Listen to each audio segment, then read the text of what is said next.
Well, that's interesting, isn't it? Because for someone who's so eager to sort of get out of town, he, you know, he seems to stick around an awful lot.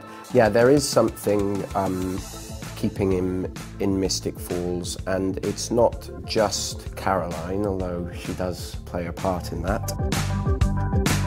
It's a different kind of threat, because I would say the vampire hunter probably has more honour than Klaus does.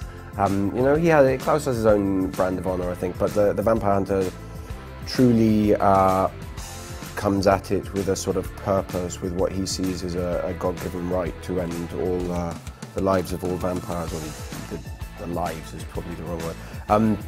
But yeah, it's been interesting having those two kind of forces to, you know, and sharing the same screen. And Todd Williams, who was playing Connor. Heard you had a bit of a pollution problem.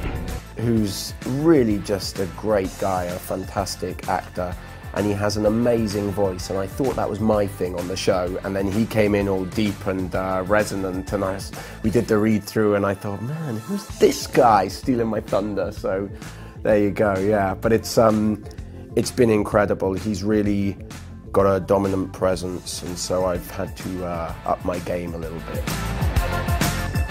Mirroring the real-life relationship between many siblings, it's sort of a love-hate thing. You know, Rebecca is his little sister, and I think he desperately cares for her and wants to protect her, and we know through watching last season that she stuck by him when everybody else didn't. You know, when everyone else turned on him, she was the one who stuck by him. You know, they're always and forever, right? They were incredibly close, but season 4 is going to see some turbulence in that relationship, and it's going to see that bond tested again. I think more than it's ever been. He goes a little further than he's ever gone, you know, and in his way that he does, he you know, Klaus likes to ruin everything for himself and push people away, and so it's interesting to see whether, for me, to see whether that bond will survive.